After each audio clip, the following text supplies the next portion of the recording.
নমস্কার প্রত্যেককে, আশা করি প্রত্যেকে ভালো আছো। আমি Prakash Mukherjee. Welcome to WBPSC ওয়ালা অফিসিয়াল ইউটিউব চ্যানেল। তো তোমাদের দীর্ঘদিনের বলতে পারো আবদার বা দাবি, WBSSC group C group D oriented যদি কিছু ভিডিও আনা যায় কোশ্চেন আনসার সাপেক্ষে, তাহলে আমাদের খুব উপকার হয়।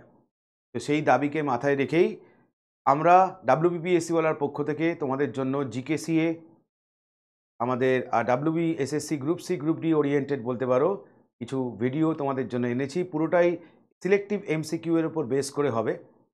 তো এই যে ক্লাসটা, এটা এখন চলবে টিল এক্সাম পর্যন্ত বলতে পারো। এই ধরনের ভিডিও তোমাদের সামনে আসতে থাকবে যাতে তোমরা নিজেদের প্রস্তুতিকে আরও বেশি করে মজবুত করতে পারো।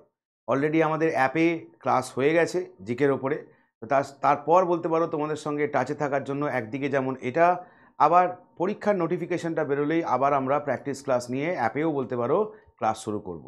তো যতদিন না অ্যাপে ক্লাস শুরু হচ্ছে ততদিন তো প্র্যাকটিস চালিয়ে যেতে হবে, তাই না? স্কুল সার্ভিস কমিশন খুব শীঘ্রই সম্পাদিত হবে, আর তারপরেই বলতে পারো কিন্তু গ্রুপ সি গ্রুপ ডির পরীক্ষা আয়োজন করা হবে। তো চলো দেরি না করে আজকে আমরা শুরু করব আমাদের প্রথম ক্লাস WBSSC গ্রুপ সি এবং গ্রুপ ডি। অবশ্যই ক্লাসটার পরে কমেন্ট সেকশনে গিয়ে কিন্তু নিজেদের বক্তব্য কেমন লাগলো ক্লাসটা অবশ্যই লিখবে, এবং ক্লাস চলাকালীন কয়েকটা কোশ্চেন আমি হোমওয়ার্ক হিসেবে দেব, সেই হোমওয়ার্কগুলো কিন্তু ক্লাসের পরে কমেন্ট সেকশনে গিয়ে অবশ্যই লিখবে। ওকে? তো তার আগে একটুখানি বলে নিতে চাই, আমাদের এই মুহূর্তে যে সমস্ত ব্যাচগুলো চলছে, একটা হচ্ছে দিশারি, এটা হচ্ছে আমাদের SSC রেলওয়ে এক্সাম টার্গেট ইয়ার 2026, এটা একটা ফাউন্ডেশন ব্যাচ। তারপর আমাদের দেখো WBP KP constable with test series, এটা যোদ্ধা একটা ব্যাচ চলছে। এছাড়া WBSSC group C group D, এটা তো একটা কমপ্লিট ব্যাচ, এটা তোমরা জানো অলরেডি, অনেকেই তোমরা এখানে ক্লাস করেছো। এছাড়া রূপসী বাংলা 2.0, যেটা কিনা RRB গ্রুপ ডি এক্সামকে টার্গেট করে করা হয়েছে। আসন্ন RRB পরীক্ষা, গ্রুপ ডি পরীক্ষা সামনেই আছে। এছাড়া WBCS প্রিলিমস এবং মেন্স টার্গেট ইয়ার 2025কে মাথায় রেখে একদম একটা নতুন ব্যাচ, এটা একটা ফাউন্ডেশন ব্যাচ, সাকশম 4.0 লঞ্চ হয়েছে। এছাড়াও যদি কেউ মনে করো যে আমি শুধুমাত্র ভিডিও কোর্স করব, তাহলে WBP KP SI প্রিলিমস এবং মেন্সকে মাথায় রেখে দুর্জয় বলে একটা পুরো ভিডিও কোর্স তোমাদের জন্য আনা হয়েছে। এই সমস্ত কোর্স তোমরা অ্যাভেল করতে পারবে যদি কেউ অপরাজিত 2.0 মহাপ্যাকটা যদি কেউ নিয়ে থাকো, তাহলে তাকে আলাদা করে আর কোনো কোর্স পারচেস করতে হবে না। তোমার যেদিন তুমি এটা পারচেস করেছো সেদিন থেকে 1 বছরের মধ্যে তুমি সব কোর্স দেখতে পাবে। যদি তোমার ভ্যালিডিটি 1.5 বছরের হয় তাহলেও তুমি সব কোর্স দেখতে পাবে, যদি তোমার ভ্যালিডিটি 2 বছরের হয় তুমি দেখতে পাবে। তো 1 বছরের জন্য কোর্স ফিসটা হচ্ছে এখানে 3,999 টাকা, 1.5 বছরের জন্য 4,999 টাকা, আর 2 বছরের জন্য 5,499 টাকা। যার যেমন দরকার তারা সেই মতো করে এটা অ্যাভেল করতে পারো। বা কেউ যদি মনে করো ইন্ডিভিজুয়াল কোর্স নেবে, সেটাও তুমি নিতে পারো। এটা সম্পূর্ণ তোমাদের ওপরে। WBPSCওয়ালা সবসময় স্টুডেন্টদের কথা ভেবে বলতে পারো ব্যাচ প্রাইস রাখে, কোনো আকাশ পাতাল কোনো ব্যাচ প্রাইস রাখে না। এবং আমরা অ্যাপেও যেভাবে তোমাদেরকে ক্লাস করাই, আমরা চেষ্টা করি ইউটিউবেও তোমাদেরকে সেম কোয়ালিটি প্রদান করতে। তো চলো আজকে ক্লাসটা আমরা শুরু করি, যেটা হচ্ছে আমাদের কি না SSC group C group D class number 1। Total question কটা থাকবে? টোটাল কোশ্চেন অফিসিয়ালি থাকবে 20টা, কিন্তু আলোচনার সাপেক্ষে হয়তো সেটা ক্রস করে যাবে। তো তোমরা পরে কাউন্ট করে আমাকে বলবে যে আজকে টোটাল কোশ্চেন কতগুলো আলোচনা হলো। ওকে, চলো লেট স্টার্ট। তো দেখো প্রথম প্রশ্নটাই যেটা দেওয়া আছে যে on which day is World Parkinson Day observe annually to raise awareness about the neurological disorder. পাশে বাংলাটাও দেওয়া আছে, যার যেমন সুবিধে সে যেমন করে জিনিসটাকে প্র্যাকটিস করতে পারবে। অর্থাৎ স্নায়বিক ব্যাধি সম্পর্কে সচেতনতা বৃদ্ধির জন্য প্রতি বছর কোন তারিখে বিশ্ব পার্কিনসন দিবস পালন করা হয়? 4টে ডেট তোমাকে দিয়ে দিয়েছে, 21শে মার্চ, 7ই এপ্রিল, 10ই মে, 11ই এপ্রিল। এক্ষেত্রে আমাদের আনসারটা কী হবে? এক্ষেত্রে আমাদের আনসার হবে 11ই এপ্রিল। তো এরপরে তোমাকে ডে নিয়ে একটা প্রশ্ন আমি তোমাদের দেব, যেটা তোমাদের হোমওয়ার্কে লিখতে হবে। তোমরা আমাকে বলবে সদ্ভাবনা সদ্ভাবনা দিবস, এই তারিখটা আমরা এভরি ইয়ার এটা আমরা অবজার্ভ করি কবে? অবজার্ভ অন, এটা তোমার হোমওয়ার্ক থাকবে। প্রত্যেকে কমেন্ট সেকশনে গিয়ে হোমওয়ার্কে উত্তরটা দেবে। তাহলে পার্কিনসন ডে আমরা পেয়ে গেলাম, তারিখটা কত না 11ই এপ্রিল। হোমওয়ার্ক থাকলো কি না সদ্ভাবনা দিবস, এটা আমরা প্রতি বছর উদযাপন করি কত তারিখে। নাম্বার 2 দেখো কি বলেছে, বৃহৎ কথা মঞ্জরি এটা কার রচনা? অপশান বলছে পদ্মগুপ্ত, সোমদেব, ক্ষেমেন্দ্র না কৃষ্ণ মিশ্র। তাহলে এখানে আমরা জানি উত্তরটা কি হবে না বৃহৎ কথা মঞ্জরি হচ্ছে ক্ষেমেন্দ্রর লেখা। পরীক্ষায় যদি জিজ্ঞেস করে সোমদেবের লেখা একটা বইয়ের নাম কি হবে, তখন আনসার কথা সরিৎ সাগর, তাই তো। সোমদেব বললে কি বলবো না কথা সরিৎ সাগর, রাইট। আচ্ছা এখানে তুমি আমাকে বলবে Malavika Malavika Agnimitram, Malavika Agnimitram the historical book written by, কার লেখা এটা? রিটেন বাই, তাহলে ঐতিহাসিক বই নিয়ে কথা হচ্ছে। এখানে আমরা একটা পেলাম বৃহৎ কথা মঞ্জরি, যেটা কিনা ক্ষেমেন্দ্রর লেখা। সোমদেবের লেখা বইটার নাম কথা সরিৎ সাগর, এটা দিয়েও পরীক্ষার প্রশ্ন হয়। আর একটা সহজ বইয়ের নাম হোমওয়ার্ক দিলাম, যেটা হচ্ছে মালবিকা অগ্নিমিত্রম, এটা কার লেখা? আশা করি প্রত্যেকে উত্তর করতে পারবে। চলে আসো 3 নম্বরটা, দেখো কি বলেছে, in which year does Indian Olympic association intend to host the Olympic in India as per recently submitted letter of intent. তাহলে কোন বছরটাকে ভারতীয় অলিম্পিক অ্যাসোসিয়েশনের পক্ষ থেকে কোন বছরটাকে ঠিক করা হয়েছে যে ইন্ডিয়া অলিম্পিকের আয়োজন করতে পারে? সম্প্রতি জমা দেয়া ইন্টেন্ট লেটার অনুসারে ভারতীয় অলিম্পিক অ্যাসোসিয়েশন কোন বছরে ভারতে অলিম্পিক আয়োজন করতে চায় বলে জানিয়েছে? এখানে অপশান 2028, 2036, 2040, 2052। তাহলে এখানে আমার উত্তর কী হবে? এখানে আমার উত্তর হবে 2036, 2036, তাই তো। তোমার প্রশ্ন,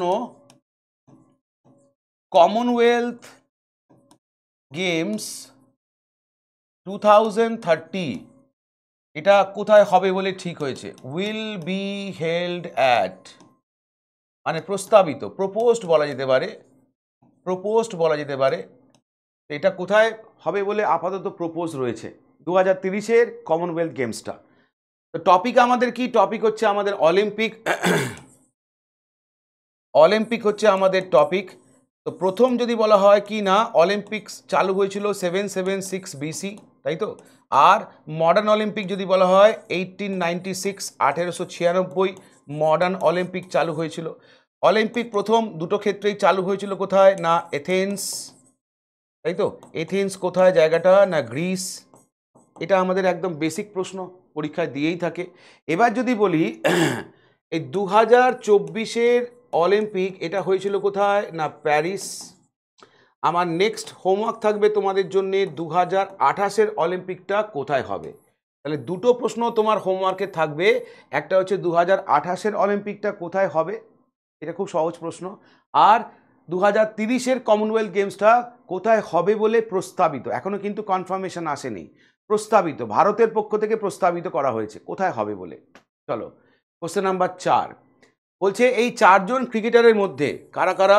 মঈন আলী, শাহিদ আফ্রিদি, প্যাট কামিন্স আর ডেভিড ওয়ার্নার।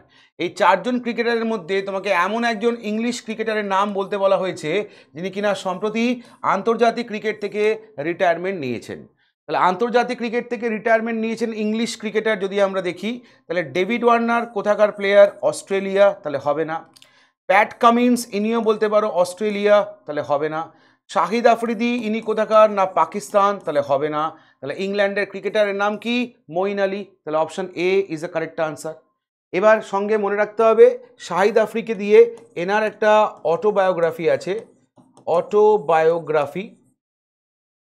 অটোবায়োগ্রাফিটার নাম কি? তখন মনে রাখবে গেম চেঞ্জার, গেম চেঞ্জার, এটা হচ্ছে শাহিদ আফ্রিদির অটোবায়োগ্রাফি হলো।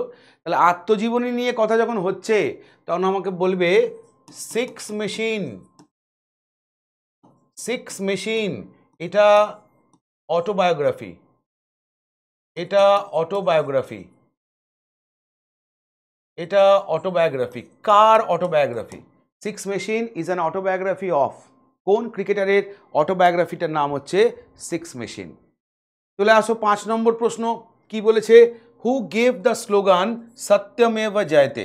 সত্যমেব জয়তে এটাকে স্লোগান আকারে প্রথম যিনি বলেছিলেন, হ্যাঁ আমি জানি তোমরা বলবে স্যার সত্যমেব জয়তে প্রথম এই লেখাটা পাওয়া যায় কোথায়, না মুন্ডক উপনিষদ, মুন্ডক উপনিষদে প্রথম বলতে পারো লেখাটা পাওয়া যায়। ওকে, আর এটাকে স্টেটমেন্ট আকারে প্রথম আনেন যিনি, অপশান বলেছে দয়ানন্দ সরস্বতী, জওহরলাল নেহরু, মদন মোহন মালব্য আর গান্ধীজি। তাহলে সেখানে আনসার কি হবে, পণ্ডিত মদন মোহন মালব্য, যিনি এটাকে প্রথম স্টেটমেন্ট আকারে নিয়ে আসেন।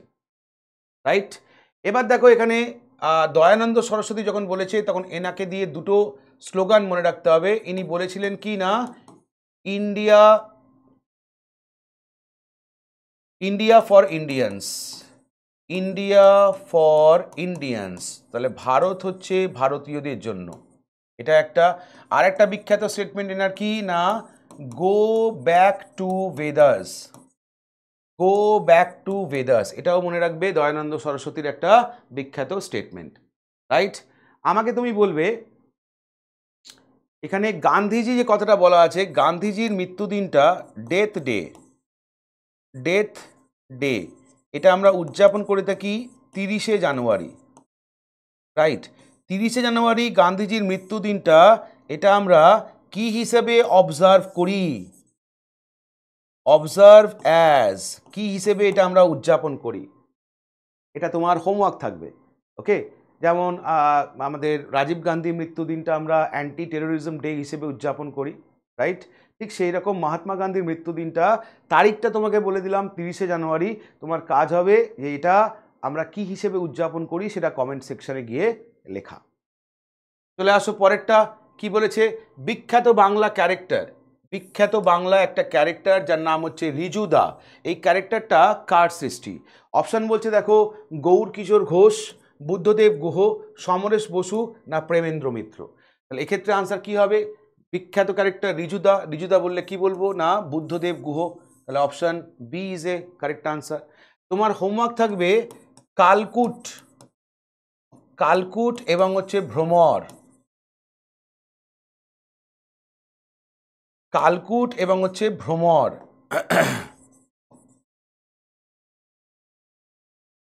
এই যে দুটো বলতে পারো কি না নাম, কালকুট এবং ভ্রমর, এ দুটো কি, এ দুটো হচ্ছে পেন নেম, মানে ছদ্মনাম, পেন নেম। এই দুটো ছদ্মনাম যিনি ইউজ করতেন তার নাম কি, লেখকের নামটা কি, এটা তুমি কমেন্ট সেকশনে গিয়ে লিখবে। এগুলো সব হোমওয়ার্ক কিন্তু, মানে একই সাথে কোশ্চেনের সঙ্গে সঙ্গে কিন্তু আমরা অনেক কিছু এক্সট্রা কিন্তু বলতে পারো আলোচনা করছি, এবং হোমওয়ার্কটা করতে গিয়ে তুমি দেখবে যে তোমার হয়তো একসঙ্গে অনেকগুলো প্রশ্ন আরও রিভিশন হয়ে যাচ্ছে।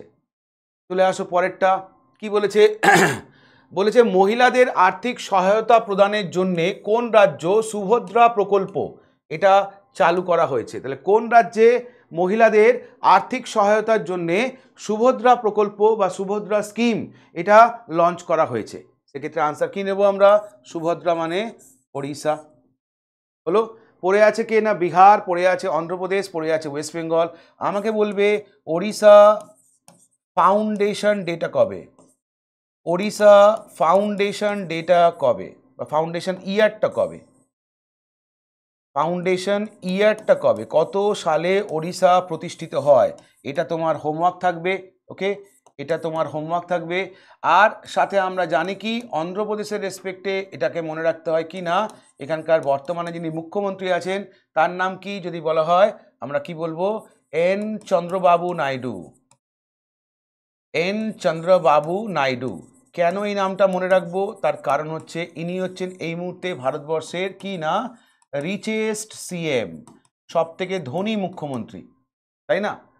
অন্ধ্রপ্রদেশের মুখ্যমন্ত্রী চন্দ্রবাবু নাইডু, যার পলিটিক্যাল পার্টিটার নাম তেলেগু দেশম পার্টি, তিনি হচ্ছেন ভারতবর্ষের এই মুহূর্তে রিচেস্ট সিএম, যার সম্পত্তির পরিমাণ 900 কোটি টাকা অফিসিয়ালি।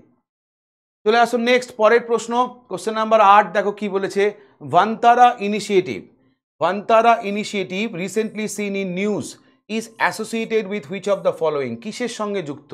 এটা কি কোনো প্রাণী কল্যাণ উদ্যোগ, এটা কি কোনো জলবায়ু পরিবর্তনের জন্য কোনো উদ্যোগ, নাকি এটা কোনো পরিবেশ সুরক্ষাতে কোনো উদ্যোগ, নাকি এটা কোনো ঐতিহাসিক নিদর্শন সংরক্ষণের জন্য উদ্যোগ? তাহলে মনে রাখবো এটা একটা অ্যানিমাল ওয়েলফেয়ার হলো, এই ওয়েলফেয়ারটা কার না অনন্ত আম্বানি। অনন্ত আম্বানি কোথায় আছে এটা, ভান্তারাটা কোথায় আছে, তখন মনে রাখবো কি না গুজরাট। কি করা হয় এখানে না মনে রাখবো প্রাণীদের, যে সমস্ত প্রাণীরা ইনজিওর্ড থাকে তাদেরকে বলতে পারো চিকিৎসা করা হয় ফ্রিতে, কোথায় না এখানে ভান্তারা। ওকে, উদ্যোগটা কার অনন্ত আম্বানি। আর কোথায় এটা আছে না গুজরাটে এটা রয়েছে। কোশ্চেন নাম্বার 9 দেখো কি বলেছে, বলছে EOS-8 এটা একটা earth observation satellite. Earth observation satellite 8 বলছে কোন অর্গানাইজেশন যারা কিনা বলতে পারো এটা লঞ্চ করেছে, কারা লঞ্চ করেছে, নাসা না ইসরো না ইউরোপিয়ান স্পেস এজেন্সি না জাক্সা। তাহলে এটা তো আমরা জানি কি না ইউরোপিয়ান স্পেস এজেন্সি, এটা ইউরোপিয়ান স্পেস এজেন্সি। জাক্সাটা কোথাকার, জাক্সা হচ্ছে জাপান, জাপানের স্পেস এজেন্সি এটা। ইসরো মানে জানি আমরা এটা হচ্ছে আমাদের ইন্ডিয়া, আর নাসা মানে আমরা জানি কি এটা হচ্ছে আমাদের ইউএসএ। তাহলে ইএসও এটা কারা করেছে, এটা মনে রাখবে হচ্ছে ইসরো এটা লঞ্চ করেছে, মানে option B is a correct answer হলো। আর নাসা সম্পর্কে মনে রাখতে হবে আর কি, এটা এস্টাবলিশড হয়েছে কত সালে 1958-এ। আর এর হেডকোয়ার্টারটা কোথায়, হেডকোয়ার্টার হচ্ছে আমাদের ওয়াশিংটন ডিসি। ওয়াশিংটন ডিসিতে বলতে পারো কি না এর সদর দপ্তর। একই রকমভাবে ইসরো যদি বলি কবে প্রতিষ্ঠা হয়েছে, সেক্ষেত্রে 1969-এ প্রতিষ্ঠা হয়েছে। হেডকোয়ার্টার কোথায়, হেডকোয়ার্টার হচ্ছে এর বেঙ্গালুরু। এই দুটো একটু মনে রাখতে হয়।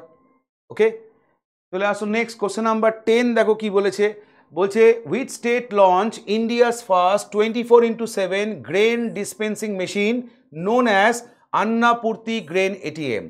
তাহলে কোন রাজ্য ভারতের মধ্যে প্রথম, কোন রাজ্য ভারতের মধ্যে প্রথম 24/7 মানে 24/7 মানে 24 ঘন্টায় বলতে পারো 7 দিন, বলছে একটা বিতরণ যন্ত্র চালু করেছে যা অন্নপূর্তি শস্য এটিএম নামে পরিচিত। অন্নপূর্তি শস্য এটিএম নামে বলতে পারো এটা পরিচিত। এটা কোন রাজ্য চালু করেছে, সেক্ষেত্রে আনসার কি হবে, সেক্ষেত্রে আনসার হবে ওড়িশা হলো। এখানে একটা ওয়েস্ট বেঙ্গল বলে একটা অপশন আছে, আমি যদি বলি ওয়েস্ট বেঙ্গল গভর্নমেন্টের তরফ থেকে কি না খেলা হবে দিবস, এটা কবে উদযাপন করা হয়, এটা একটা প্রশ্ন। আর ওয়েস্ট বেঙ্গল গভর্নমেন্ট কি না ফাউন্ডেশন ডে এটা কবে উদযাপন করে, দুটো প্রশ্ন অবশ্যই হোমওয়ার্কে করে জমা দেবে। ওকে, তাহলে কি বললাম, West Bengal government foundation day এটা কবে উদযাপন করে, আর ওয়েস্ট বেঙ্গল গভর্নমেন্ট খেলা হবে দিবস এটা কবে উদযাপন করে, প্রত্যেক বছর এটা উদযাপন করা হয়। চলে আসুন নেক্সট কোশ্চেন নাম্বার 11-এ যাবো, তার আগে আরেকবার একটুখানি বলে দিই যে দিশারি নামে আমাদের একটা ফাউন্ডেশন ব্যাচ লঞ্চ হয়েছে এসএসসি রেলওয়ে এক্সামকে মাথায় রেখে। যোদ্ধা এটা আমাদের একটা বলতে পারো কিনা ডাব্লিউবিপি কেপি কনস্টেবল, এটা একটা উইথ টেস্ট সিরিজ নতুন ব্যাচ চালু হয়েছে। WB SSC group C group D already class চলছে। রূপসী বাংলা 2.0 অলরেডি ক্লাস চলছে।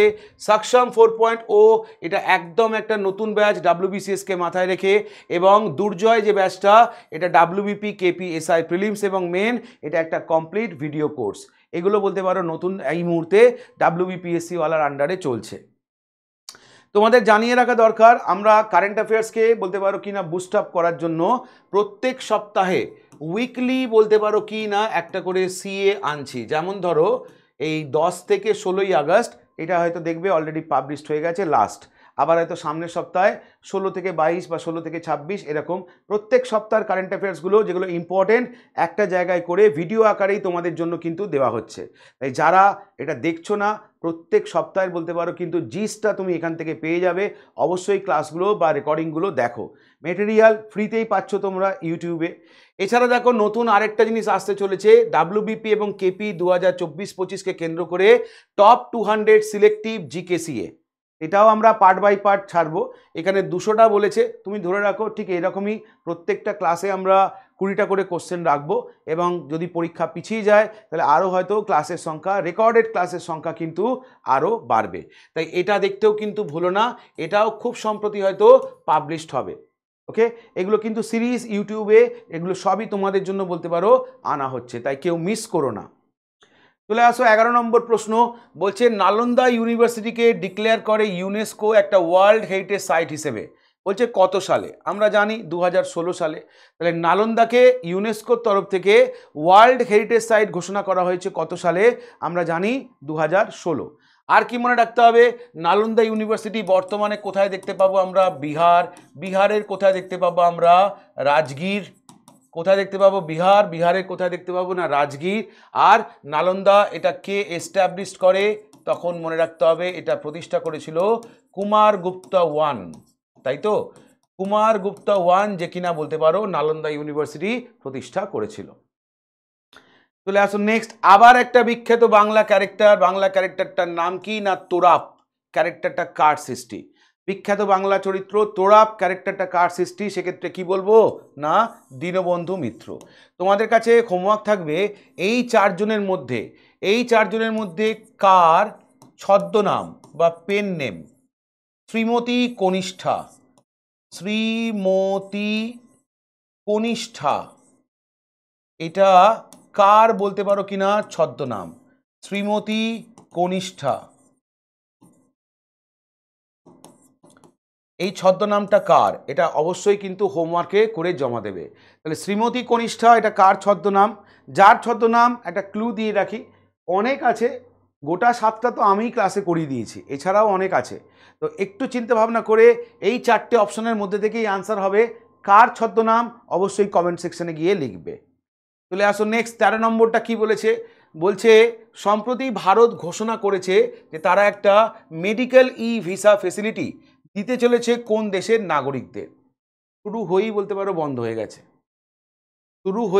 গেছে, কিন্তু যেহেতু চালু হয়েছে তাই আমাদের বলতে পারো নামটা মনে রাখতে হবে। তাহলে এটা হয়েছিল কার সময়? এটা হয়েছিল শেখ হাসিনার সময়। বাংলাদেশের সাথে বলতে পারো, ইন্ডিয়া বলতে পারো, এই চুক্তিটা করেছিল যে সেখানকার নাগরিক যারা আছে তাদেরকে ই ভিসা দেওয়া হতো। কিসের জন্যে? না, মেডিকেল ট্রিটমেন্ট করতে তারা যে ভারতে আসছে তাদের জন্য তাদেরকে ই ভিসা দেওয়া হতো। তাহলে মনে রাখবো কি না? বাংলাদেশ। এবার বাংলাদেশ যখন বললাম, শেখ হাসিনা যখন নামটা উঠলই আমাকে বলবে এনার যে পলিটিক্যাল পার্টি সেই পলিটিক্যাল পার্টিটার নামটা কি ছিল বা নামটা কি? এনার যে পলিটিক্যাল পার্টিটা রয়েছে এই পলিটিক্যাল পার্টিটার নামটা কি? কমেন্টে লিখবে। চলে আসুন নেক্সট কি বলেছে? কুলশেখরপত্তনম স্পেস পোর্ট, অর্থাৎ কুলশেখরপত্তনম মহাকাশ বন্দর এটা ভারতবর্ষের কোন রাজ্যে রয়েছে? এটা একটা স্পেস পোর্ট, এটা কোন রাজ্যে রয়েছে? আমরা জানি তামিলনাড়ু। তামিলনাড়ুর কোথায় আছে? না, থুতুকুডি। তামিলনাড়ুর বলতে পারো থুতুকুডি ডিস্ট্রিক্টে বলতে পারো কি না এই কুলশেখরপত্তনম স্পেস পোর্টটা রয়েছে। চলে আসো 15 নম্বর প্রশ্ন কি বলেছে? Sakharov prize for freedom of thought, এই পুরস্কারটা কারা দিয়ে থাকে? Sakharov prize for freedom of thought মানে চিন্তার স্বাধীনতার জন্য বলতে পারো কি না সাখরভ পুরস্কার, এটা কারা দিয়ে থাকে? United nation, European union, amnesty international, international court of justice. তাহলে আনসার কি হবে? আনসার হবে হচ্ছে ইউরোপিয়ান ইউনিয়ন বলা আছে এখানে। যদি অপশান তুমি ইউরোপিয়ান পার্লামেন্ট পাও তাহলে সেটাও তুমি আনসার নিতে পারো, কোনো সমস্যা নেই। Okay, you can say European Union বা তুমি বলতে পারো ইউরোপিয়ান পার্লামেন্ট। এখন যদি জিজ্ঞেস করি ইন্টারন্যাশনাল কোর্ট অফ জাস্টিস কত সালে প্রতিষ্ঠা? 1945, 1945-এ বলতে পারো প্রতিষ্ঠা। আমরা জানি এটা কার্যকরী হয়েছে কবে থেকে? 1946। কেম ইনটু ফোর্স বা কার্যকরী হয়েছে কবে থেকে? 1946। এর হেডকোয়ার্টারটা কোথায়? হেডকোয়ার্টার হচ্ছে কি না হেগ। হেগ মানে কোথায় এটা? হেগ মানে রয়েছে এটা নেদারল্যান্ড। ওকে, আর কি আছে তোমার পরীক্ষার প্রশ্ন বা হোমওয়ার্ক থাকবে তোমার জন্য, যেটা ইউনাইটেড নেশন 2025 এই ইয়ারটাকে ডিক্লেয়ার করেছে কি হিসেবে? 2025 দ্য ইয়ার ডিক্লেয়ার অ্যাজ কি হিসেবে ঘোষণা করেছে? তাহলে সম্মিলিত জাতিপুঞ্জ 2025 বছরটাকে কি হিসেবে দেখছে? একটা হতে পারে, দুটো হতে পারে, তিনটে হতে পারে, চারটে হতে পারে, যতগুলো ভাবে দেখছে প্রত্যেকটার নাম হোমওয়ার্কে অবশ্যই করে জানাবে। ওকে, চলে আসো পরেরটা। কোশ্চেন নাম্বার 16 দেখো কি বলেছে। বলছে ইউনাইটেড নেশনের পক্ষ থেকে ইন্টারন্যাশনাল ডে অফ চ্যারিটি 2023 এটা কবে উদযাপন করা হলো সারা বিশ্ব জুড়ে? 2023 কেন, 2024, 25, 22, 21, 20, ওই একটা ডেটই তো ফিক্সড। তারিখটা কত? তারিখটা হচ্ছে 5 সেপ্টেম্বর হলো। এই 5 সেপ্টেম্বর একদিকে যখন আমরা ন্যাশনালি বলতে পারো উদযাপন করি কি না টিচার্স ডে, একদিকে আমরা উদযাপন করছি কি না টিচার্স ডে, তাই তো? বা এটাকে তুমি আরেকভাবে বলতে পারো কি না বার্থ অ্যানিভার্সারি কার না ডক্টর সর্বপল্লী রাধাকৃষ্ণন, এস রাধাকৃষ্ণন, তাই তো? তার জন্মদিনটা যেমন আমরা ন্যাশনালি উদযাপন করছি, আবার এই 5 সেপ্টেম্বর ইউনাইটেড নেশন যে বলেছে যে ইন্টারন্যাশনাল ডে অফ চ্যারিটি, এটা কার ডেথ অ্যানিভার্সারি? এটা হচ্ছে মনে রাখবে ডেথ অ্যানিভার্সারি কার, সেক্ষেত্রে মনে রাখবে মাদার টেরেসা হলো আমার। এখান থেকেই তোমার নেক্সট কোশ্চেন, মাদার টেরেসাকে ভারতরত্ন এটা কত সালে দেওয়া হয়? মাদার টেরেসাকে ভারতরত্ন এটা কত সালে দেওয়া হয়? প্রশ্নের উত্তরটা অবশ্যই কমেন্ট সেকশনে গিয়ে প্রত্যেকে কমেন্ট করে লিখবে। চলে আসো পরেরটা। বলছে কোন বছর ইসরো প্ল্যান করছে যে তারা ভারতীয় আন্তরিক স্টেশনের প্রথম বেস মডিউলটা এটা তারা লঞ্চ করবে? কোন বছরটাকে টার্গেট করেছে ইসরো যে তারা বলতে পারো ভারতীয় অন্তরিক্ষ স্টেশনের প্রথম বেস মডিউলটা কিনা চালু করবে? সেক্ষেত্রে আনসারটা মনে রাখবে 2028। এখনো পর্যন্ত ঠিক আছে 2028 কিনা ইসরো যে কিনা বলতে পারো ভারতীয় আন্তরিক্ষ স্টেশনের প্রথম বেস মডিউলটা চালু করবে। চলে আসো নেক্সট 18 নম্বর প্রশ্ন। 53তম দাদা Saheb Phalke lifetime achievement award এটা কাকে দেওয়া হলো? দাদা Saheb Phalke lifetime achievement award এই পুরস্কারটা কি মনে রাখবো? হাইয়েস্ট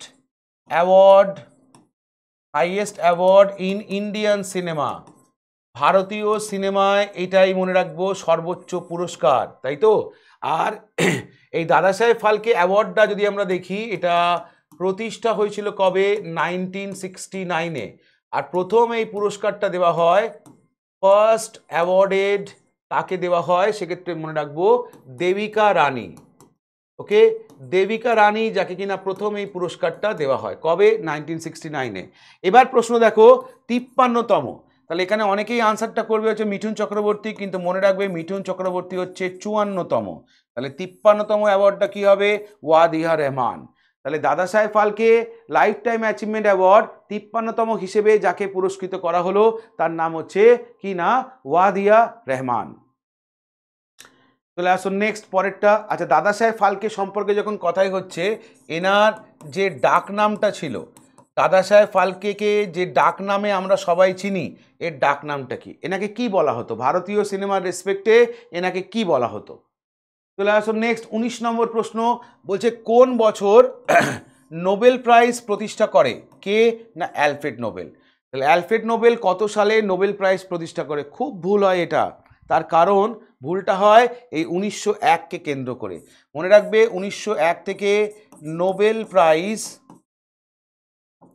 স্টার্টেড, এটা দেওয়া চালু হয় কবে থেকে? 1901, কিন্তু পুরস্কারটা প্রতিষ্ঠা হয় কবে?